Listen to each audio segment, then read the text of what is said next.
10ஆம் வகுப்பு கணிதம் அலகு 4 வடிவியல் அலகு பயிற்சி 4 9வது கணக்கு பார்க்குறோம். ஏ மற்றும் பி என்ற இரு புள்ளிகளில் இரு வட்டங்கள் வெட்டி கொள்கின்றன. ஒரு வட்டத்தின் மீதுள்ள புள்ளி Pயிலிருந்து வரையப்படும் PAC மற்றும் PBD என்ற கோடுகள் இரண்டாவது வட்டத்தினை முறையே C மற்றும் Dயில் வெட்டுகின்றன எனில் CD ஆனது P வழியே வரையப்படும் தொடுகோட்டிற்கு இணை என நிரூபிக்கவும் அப்படின்னு கேட்டிருக்கிறாங்க. இரண்டு வட்டங்கள் வரைகிறோம். இரண்டு வட்டங்களும் வெட்டி கொள்ளும் புள்ளி என்னவா இருக்கு? ஏ மற்றும் பி என்ற புள்ளிகளை குறிச்சுக்கிறோம். ஒரு வட்டத்தின் மீதுள்ள புள்ளி பி எடுத்துக்கிறோம். அந்த பியில இருந்து பிஏசி மற்றும் பிபிடி என்ற கோடுகள் இரண்டாவது வட்டத்தை தொடுமாறு வரைகிறோம். சி மற்றும் டியில் வெட்டுகின்றன எனில் சிடியானது சிஎன் மற்றும் டிங்கிற புள்ளிகளை இணைக்கிறோம். அந்த புள்ளியை இணைச்சிட்டு பி வழியா ஒரு தொடுகோடு வரைகிறோம். தொடுகோட்டிற்கு நீளமானது எம் என்னன்னு கொடுத்துருக்குறோம். எம் மற்றும் என்னன்னு கொடுத்துருக்கோம். வரையப்படும் தொடுகோட்டிற்கு சிடியானது இணை அப்படின்னு நிறுவ சொல்லி கேட்டிருக்கிறாங்க. வரைபடத்தில் இருந்து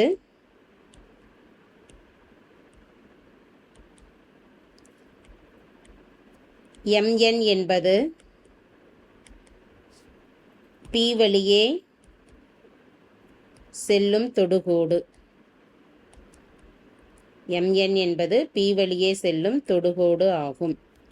இந்த தொடுகோடானது ஏற்படுத்தக்கூடிய கோணம், அதாவது ஏபிஎம் அல்லது எம்பிஏ, இது ஒரு கோணம். இந்த கோணமானது பிபிஏ இந்த கோணமும் சமமாக இருக்கும். என்ன நிபந்தனையை பயன்படுத்தினா மாற்று வெட்டுத்துண்டு கோணங்கள், மாற்று வட்டத்துண்டு கோணங்கள் சமம் அப்படிங்கிற நிபந்தனையை பயன்படுத்திட்டு ஒரு வட்டத்தின் மீது இருக்கக்கூடிய முக்கோணமானது ஏற்படுத்தக்கூடிய கோணம் மாற்று கோணங்களாக அமையக்கூடிய நிபந்தனையை வச்சு இது ரெண்டும் சமம்னு சொல்லிடலாம். அதை எழுதிக்கலாம். கோணம் எம்பிஏ ஈக்குவல் டு கோணம் பிபிஏ. இந்த இரண்டு கோணங்களும் சமம். இதை சமன்பாடு 1ன்னு கொடுத்துட்றோம். நிபந்தனையானது மாற்று வட்டத்துண்டு கோணங்கள் சமம் அப்படிங்கிற நிபந்தனையை வச்சு. இதே போல் அடுத்து என்ன கொடுக்கலாம் அப்படின்னா கோணம் பிபிஏ.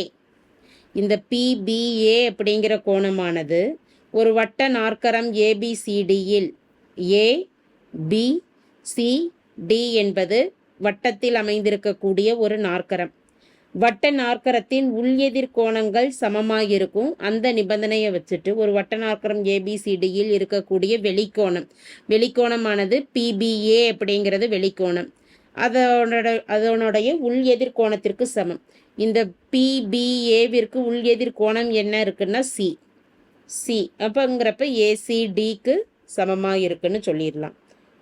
கோணம் பிபிஏ என்ற கோணமானது கோணம் ஏசிடிக்கு சமம். இதை சமன்பாடு 2ன்னு எடுத்துக்கிறோம். நிபந்தனை என்ன அப்படின்னா வட்ட நாற்கரத்தின் வெளிக்கோணமானது அதன் உள் எதிர் கோணத்திற்கு சமம் அப்படிங்கிற நிபந்தனையை வச்சு சொல்லலாம். இப்போ வட்ட நாற்கரம் ஏபிசிடியில்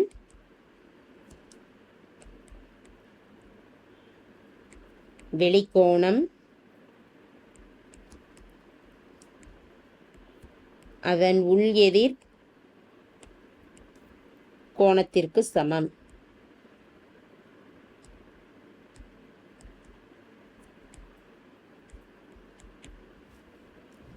இரண்டு சமன்பாடுகளையும் ஒப்பிடுறோம். பிபிஏ அப்படிங்கிறது ரெண்டுலையும் பொதுவாக இருக்கிறதுனால மற்ற மதிப்புகளை சமப்படுத்திக்கலாம். 1 மற்றும் 2லிருந்து பிபிஏ சமமான கோணமாக இருக்கிறதுனால கோணம் எம்பிஏவானது எதற்கு சமம்னா கோணம் ஏசிடிக்கு சமம். இந்த எம்பிஏவை நம்ம நீட்டிச்சு எழுதலாம் சி வரைக்கும். அப்போ எம்பிஏக்கு பதிலாக எம்பிசி அப்படின்னு எடுத்துக்கலாம். கோணம் எம்பிசி. இந்த கோணம் எம்பிஏ அப்படிங்கிறத எம்பிசின்னு எடுக்கலாம்.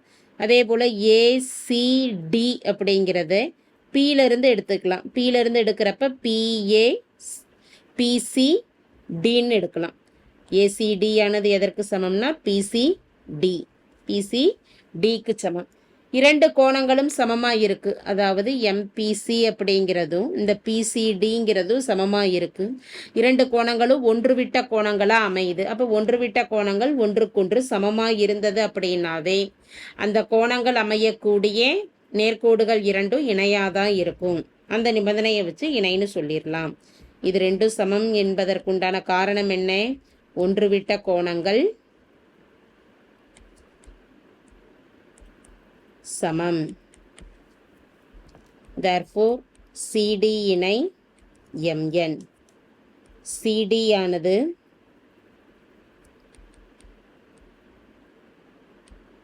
P வழியே வரையப்படும் தொடுகோட்டிற்கு